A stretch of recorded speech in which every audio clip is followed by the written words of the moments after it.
आवाज आपकी न्यूज और मैं हूं आपके साथ पंकज शर्मा। आखिरकार नगर परिषद की हुई हड़ताल खत्म, कर्मचारी लौटे काम पर। नगर परिषद में लिखित में शर्तों के साथ समझौते पर बनी सहमति। विगत 3 दिनों से नगर परिषद में, जैसा कि आप जानते हैं, पिछले 3 दिनों से नगर परिषद कर्मचारियों सहित पूरा नगर परिषद स्टाफ कलमबंद हड़ताल पर चला गया था। और पिछले 2 दिनों में गंगापुर के हालात क्या हुए यह आप न्यूज के माध्यम से समझ जाएंगे। गुरुवार की शाम एक वाकया नजर में आया कि राजकीय सामान्य चिकित्सालय के पास एक कचरा पॉइंट बना हुआ है और वहां पर सीधा समझ में आया कि यह पूरी तरह से नगर परिषद के कर्मचारियों के द्वारा पूर्व में ही योजना बना ली गई थी। इसका सीधा और साक्षात प्रमाण राजकीय सामान्य चिकित्सालय के पास एक स्थानीय व्यक्ति द्वारा बताया गया कि पिछले 2-3 दिन पहले नगर परिषद कर्मचारियों द्वारा वहां पर मृत सुअर डाले गए हैं। अब बात आती है हड़ताल की, तो यदि सीधी भाषा में कहते हो, इसका नगर परिषद कर्मचारियों द्वारा पूर्व में ही प्लानिंग कर ली गई थी। चलो जो भी है, भुगतना तो गंगापुर की जनता को ही है। अब चाहे नगर परिषद कर्मचारी हो या फिर नगर परिषद पार्षद, आज चौथे दिन सुबह से ही नगर परिषद में समझौते को लेकर गहमा गहमी रही और दोपहर तक समझौते के लिए वार्ता का दौर जारी रहा। आखिरकार गंगापुर सिटी उप जिला कलेक्टर नरेंद्र कुमार मीणा, नगर परिषद सभापति शिवरतन अग्रवाल और नगर परिषद आयुक्त पंकज मीणा द्वारा आपसी समझौता करवाया गया। आपको बता दें कि समझौता भी शर्तों के आधार पर किया गया, जिनमें कई बिंदुओं पर विचार करने के पश्चात दोनों पक्षों में सहमति बनी और समझौता पत्र में लिखा गया कि कोई भी पार्षद किसी भी कार्य को लेकर नगर परिषद कार्मिक के साथ भविष्य में किसी प्रकार से अभद्र भाषा का इस्तेमाल नहीं करेगा और किसी भी कार्मिक के द्वारा चुने गए वार्ड जनप्रतिनिधियों को यथोचित सम्मान दिया जाएगा, जिसमें नगर परिषद कार्मिक सभापति व आयुक्त के दिशा निर्देश पर कार्य करेंगे। पार्षद अपने कार्य को लेकर सीधे अधीनस्थ कर्मचारी पर कोई दबाव या अन्य अनुचित तरीकों का प्रयोग नहीं करेगा। साथ ही समझौते पत्र में लिखा गया कि भविष्य में पार्षद गणों की ओर से किसी भी प्रकार की निंदाजनक घटनाओं की पुनरावृत्ति नहीं होने का आश्वासन दिया गया और इसी क्रम में कर्मचारी यूनियन के अध्यक्ष व आयुक्त द्वारा भी इस प्रकार की घटना की पुनरावृत्ति नहीं होने का विश्वास दिलाया। इस प्रकार दोनों पक्षों की ओर से सकारात्मक संकल्प के साथ समझौता वार्ता पूरी तरह सफल रही। अब देखना ये होगा कि पिछले 5 दिवस पहले जिस नए एसआई ने आते ही इतना बड़ा बखेड़ा खड़ा किया है, उसके द्वारा भविष्य में अब गंगापुर की बदहाल व्यवस्थाओं को कैसे सुधारा जाएगा। अब यह तो समय आने पर ही पता चलेगा कि आखिर नए एसआई द्वारा किन बातों और किन समस्याओं पर ध्यान दिया जाएगा और इस पर आवाज आपकी न्यूज की पूरी निगाहें बनी रहेगी। सही और सटीक न्यूज देखने के लिए आवाज आपकी न्यूज चैनल को जरूर सब्सक्राइब करें और लगातार वीडियो को शेयर भी करते रहें। देखते हैं ब्यूरो रिपोर्ट। खबरें जो आपको जोड़ती हैं सीधे हमसे, जिनका आपकी जिंदगी पर होता है सीधा असर। खबरों की वही तस्वीर, बिना बदले बिना डरे।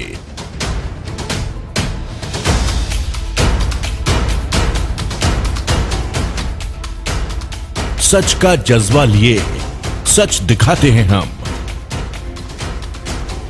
आपकी आवाज के साथ।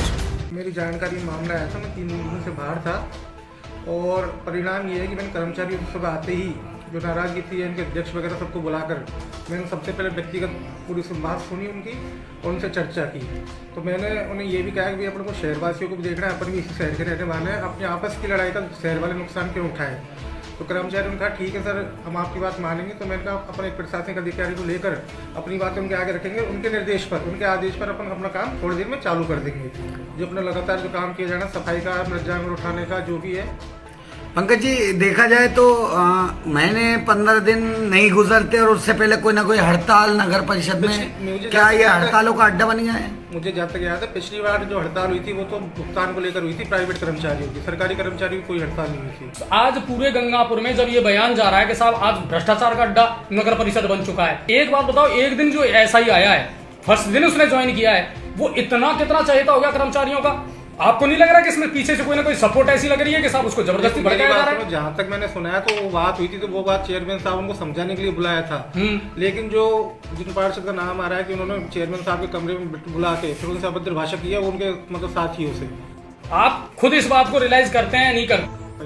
ठीक है, और उस दिन का जो वीडियो वायरल हो रहा है उसमें भी स्पष्ट जिस तरीके से अभद्र भाषा, गाली गलौज और शराब पी करके स्पष्ट नजर आ रहा था। नहीं तो आपका कहना सही है कि गलती हो गई, वो नया है, लेकिन नया कर्मचारी जो आता है वो पहले लगभग 10 से 15 दिन तो ये नहीं देखता है कि भाई स्टाफ में क्या क्या चल रहा है, क्या उन्होंने तो आते ही यहाँ नेतागिरी शुरू कर दी। पार्षदों ने उनके साथ अभद्रता की थी, उनको भी तो सोचना चाहिए था कि आज ही आए, इनको भी यहाँ की व्यवस्थाओं को पता नहीं। सर, विगत 3 दिनों से नगर परिषद में नगर परिषद के कर्मचारियों के द्वारा हड़ताल की गई थी, आज उसका पटाक्षेप किया आपके द्वारा, क्या क्या समझौते करवाए गए उनके बीच में? देखिए, पिछले 3 दिनों से नगर परिषद पार्षदगण हैं और वहाँ के जो कार्मिक हैं उनके बीच में कुछ वैचारिक मतभेद उत्पन्न हो गए थे, जहाँ पार्षदों ने कुछ कार्मिकों के ऊपर आरोप लगाए कि साहब उन्होंने अभद्रता की, उन्होंने हमें गाली गलौज दी, या जो काम करने के लिए कहा गया वो काम भी नहीं किया। दूसरी तरफ जो वहाँ के कार्मिक थे उन्होंने भी आरोप लगाए कि साहब पार्षद हमको किया देते हैं, पार्षद हमारे साथ जाति सूचक शब्द यूज लेते हैं, वो हमारी मान सम्मान नहीं रखते हैं। इस तरीके से कुछ बातें सामने आई थी। हमने दोनों पक्षों को बिठाया, उनकी बातें सुनी और दोनों की समझाइश करके उनमें एक समझौता कायम किया कि भविष्य में कोई भी पार्षदगण, चाहे वो छोटा कार्मिक हो या बड़ा कार्मिक हो, उसका मान सम्मान, उसका आत्मसम्मान, उन चीज़ों का ध्यान रखेगा।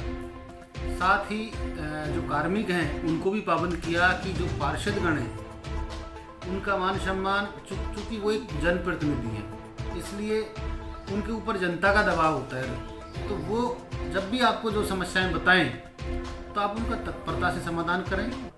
फिर भी यदि आपको कोई ऐसा लगता है तो पार्षदों को पाबंद किया है कि वो अपनी समस्याओं को सभापति के मार्फत कहें तो ज़्यादा ठीक रहेगा, और कार्मिकों को कहा कि वो अपनी समस्याओं को कमिश्नर के मार्फत रखें ताकि उनकी समस्याओं का जो भी समस्या है उनका समाधान हो सके। इस तरीके से हमने दोनों पक्षों को एक जगह बिठा के और एक अच्छे वातावरण में दोनों में राजीनामा करवा दिया, समझौता करवा दिया, उनकी हड़ताल भी खत्म करवा दी, उनके जो वैचारिक मतभेद थे वो भी हमने खत्म करवा दिया। अब सर, दोनों पक्षों की तरफ से जो मामले दर्ज करवाए गए उनका क्या होना है? देखिए, मामले दर्ज करवाएं वो एक फौजदारी मैटर है। अगर किसी ने कानून का उल्लंघन किया है, चाहे वो पार्षदगण है और चाहे वो कार्मिक है, उसका कानूनी जो भी कानून के अनुसार जो माननीय न्यायालय है उसमें वाद विचाराधीन है, वो उनको दंड देंगे। अगर गलत होगा तो सही होगा तो उसमें पार्लियामेंट्री कार्रवाई होगी। जो भी वो मामला एक फौजदारी है, वो किसी व्यक्ति विशेष पर डिपेंड, किसी की मान सम्मान वाली बात नहीं है। अगर कोई कानून का उल्लंघन करेगा तो फिर कानून कार्रवाई। तो सर, ऐसे तो यदि मामला दर्ज रहता है तो भविष्य में फिर लड़ सकते हैं आपस में? देखिए, वो जनरल नहीं है सबका, वो व्यक्तिगत है। किसी कार्मिक विशेष ने व्यक्ति विशेष पे FIR दर्ज कराई है, इसी तरीके से किसी पार्षद विशेष ने किसी कार्मिक विशेष पे FIR दर्ज कराई है, तो वो व्यक्तियों का है, न कि वो कोई किसी आम पूरी नगरपालिका का है या पूरे पार्षदों का, ऐसा कोई मैटर नहीं। सर, एक बात और कि अभी जो पिंटू राम मीणा जी हैं, विगत 4-5 दिन पहले उन्होंने यहाँ चार्ज लिया है और आते ही ऐसा क्या हुआ कि वो एकदम से सिरमौर बन गए और सब कर्मचारी को सिरमौर बन गए? ऐसा नहीं है कि कोई पिंटू मीणा अकेला ही कोई ऐसा आदमी है। कहीं न कहीं दूसरे कार्मिकों के हितों को या मान सम्मान को कहीं न कहीं ठेस पहुंची, जिसकी वजह से उन्होंने उनका साथ दिया। हमने उन बातों को एक जगह बिठाकर एक अच्छे वातावरण में समाधान कर दिया, तो अब मेरे को नहीं लगता इस तरह का कोई दोबारा एपिसोड की पुनरावृत्ति होगी। बिल्कुल सर, आयुक्त महोदय से भी हमारी वार्ता हुई थी दोपहर में, तो उन्होंने कहा था कि SDM महोदय आ जाएंगे तो इसका ऐसा निराकरण करेंगे कि आगे पुनरावृत्ति ना होगी। आयुक्त महोदय ने कहा था दोपहर में ऐसा कि SDM महोदय से जब वार्ता करेंगे तो। मैं गया था, मेरे को वहाँ के जो सभापति महोदय उन्होंने भी कहा था, कमिश्नर साहब ने भी कहा था, तो मैं उनको गया, उनको बिठाया, उनसे बात की और एक अच्छे वातावरण में समझाइश के तौर पे, क्योंकि हम एक प्रशासनिक अधिकारी हैं तो हम नहीं चाहते कि अनावश्यक बातों को लेके यहाँ कोई राजनीतिकरण हो या किसी तरह का कोई, क्योंकि समस्या तो यहाँ की जनता को आएगी। अगर किसी तरह की गंदगी या सफाई व्यवस्था बाधित रहती है तो उसका खामियाजा तो गंगापुर की जनता को भुगतना पड़ेगा। मैं नहीं चाहता कि ये गतिरोध आगे चलता, इसलिए हमने उसका समाधान किया। बिल्कुल सर, आपने कम से कम गंगापुर की जनता के हितों को ध्यान में रखा और ये जो इनके बीच चल रहे विवाद को ख़त्म किया। कहीं ना कहीं गंगापुर सिटी की जनता अब सफाई व्यवस्था को लेके, सभी व्यवस्थाओं को लेके पूर्ण तरह आश्वस्त रहेगी। बिल्कुल, मैं उम्मीद करता हूँ कि आगे गंगापुर की जनता को हम अच्छी व्यवस्था देंगे और न केवल प्रशासनिक व्यवस्था देंगे बल्कि साफ सफाई या दूसरे विभागों में जो काम हो रहे हैं वो भी एक अच्छे जिम्मेदार ऑफिसरों की तरह और पारदर्शिता के साथ हम यहाँ एक अच्छा प्रशासन देने का प्रयास कर रहे हैं और इसका गंगापुर की जनता को निश्चित रूप से फायदा होगा। धन्यवाद सर। पिछले 3 दिनों से जो कर्मचारियों की हड़ताल थी, नगर परिषद में कार्य का बहिष्कार किया गया, आज उसमें क्या पटाक्षेप हुआ? आज कर्मचारी द्वारा और हमारे पार्षदों द्वारा एक समझौता हुआ जिसमें कि अगर हमारे पार्षदों को कोई किसी भी कर्मचारी से अगर कोई दिक्कत होगी तो वो हमें या आयुक्त महोदय को फ़ोन करेंगे। अगर फिर भी उनका समस्या का समाधान नहीं होगा तो फिर हम डायरेक्ट एजीएम साहब से बात करेंगे। और सर मामले आखिर बैठा कैसे, जो पिंटू मीणा जो एसआई है उसके द्वारा जो मामला बनाया गया, 2 दिन उसको आए नहीं हुई और पूरी नेतागिरी उसने चालू कर दी। कुछ ना कुछ भूल बस ऐसा रहा है क्योंकि उनकी भी शायद 2-3 दिन उनको आए हुए थे तो वो भी समझ नहीं पाए पूरा, और ये बीच में कुछ मामला हो गया था। लेकिन अभी सभी कर्मचारी काम करने को तैयार है और सभी कर्मचारी काम करने निकल गए थे। कल से कर्मचारी काम पे लौट चुके हैं। जो भी जानवर वगैरह जो मरे पड़े उनका काम चालू हो चुका है और कल से सफाई व्यवस्था दोबारा दुरुस्त हो जाएगी।